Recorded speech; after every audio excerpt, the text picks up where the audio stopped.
NIT की आज के सभा में मंच पर उपस्थित फरीदाबाद के लोकप्रिय सांसद और केंद्रीय मंत्री माननीय श्री कृष्णपाल गुर्जर जी, भारतीय जनता पार्टी के जिला के अध्यक्ष श्री राजकुमार बोहरा जी, एनआईटी विधानसभा क्षेत्र से प्रत्याशी श्री सतीश कुमार भागना जी,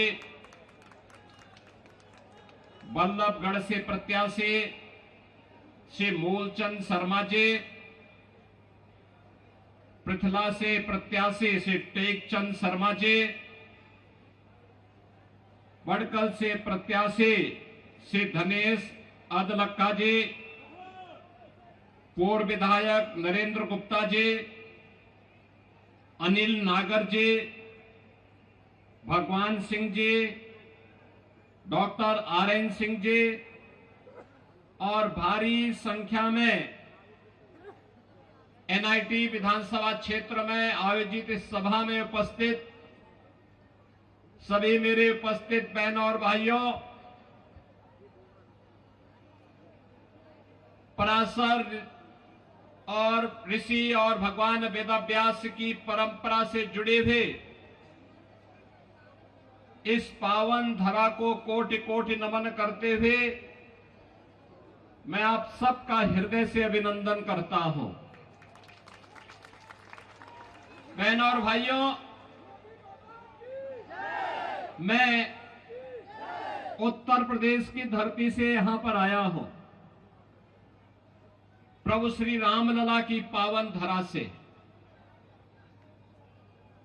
और पूरा देश ही नहीं बल्कि पूरी दुनिया इस बात को जानती है कि अयोध्या में 5 सदी के बाद यानी 500 वर्षों के बाद रामलला फिर से अपनी पावन जन्मभूमि पर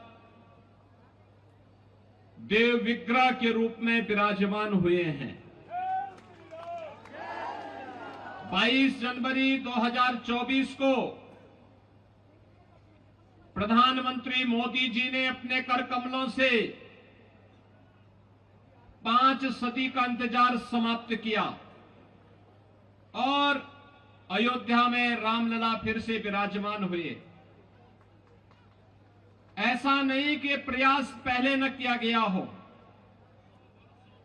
अयोध्या में रामलला का भव्य मंदिर बने, रामलला फिर से विराजमान हो, इसके लिए 76 बड़ी लड़ाई हिंदुओं ने लड़ी, लाखों हिंदू बलिदान हुआ। इन बलिदानियों में क्या संत रहे हो, क्या निहंग रहे हो,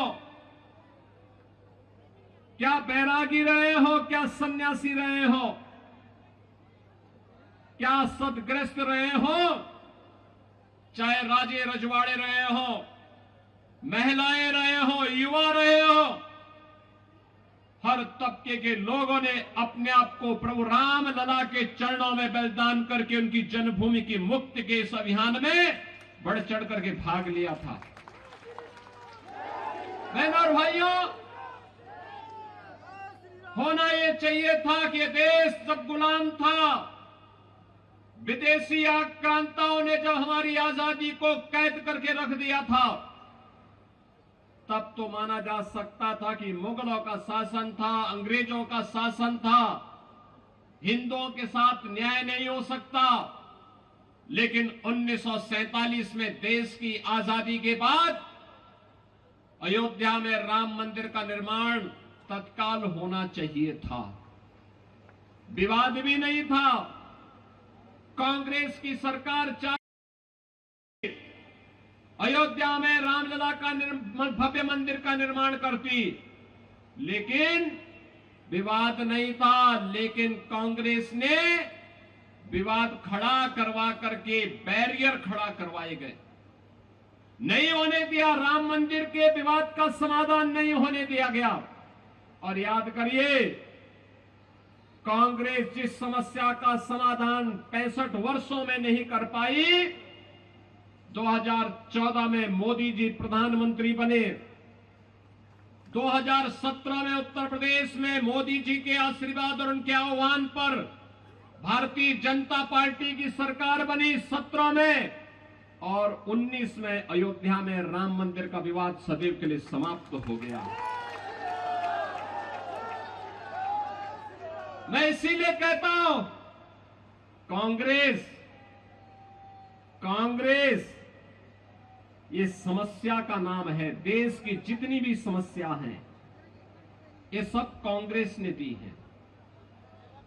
देश के विभाजन की त्रासदी हो, देश के बंटवारे की त्रासदी हो, देश को जाति के नाम पर, क्षेत्र के नाम पर, भाषा के नाम पर कमजोर करने की ये कुत्सित चेष्टा रही हो, देश को आतंकवाद, नक्सलवाद और उग्रवाद और अराजकता की भट्टी में धकेलने का कार्य रहा हो, देश में भ्रष्टाचार, परिवारवाद और भाई भतीजेवाद की दुष्प्रवृत्ति को फैलाने का रहा हो, ये सभी कांग्रेस की देन है। कांग्रेस देश की समस्या का नाम है, और दूसरी ओर भारतीय जनता पार्टी समाधान है, समाधान। बहनों और भाइयों,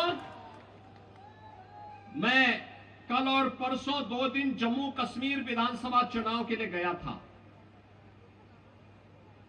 जम्मू में बारिश पड़ रही थी, मैं एयरपोर्ट के अंदर गया तो मैं तो अचानक ही अंदर गया था। मुझे तो वहां लैंड करके तत्काल वहां से हेलीकॉप्टर से प्रचार के लिए निकलना था, लेकिन मौसम खराब था, इसलिए मैं अंदर चला गया।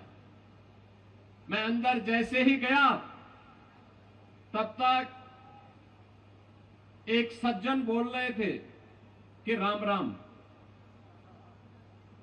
उन्होंने वहां से आवाज आ रही थी कि साहब राम राम।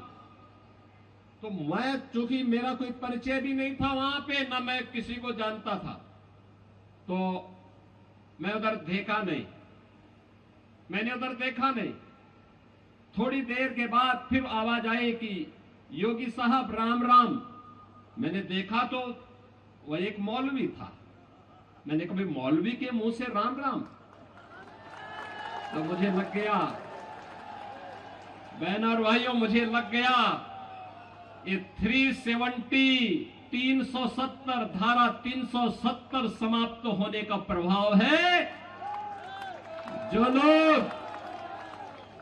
लोग भारत को कोसते थे, भारत की संप्रभुता को चुनौती देते थे,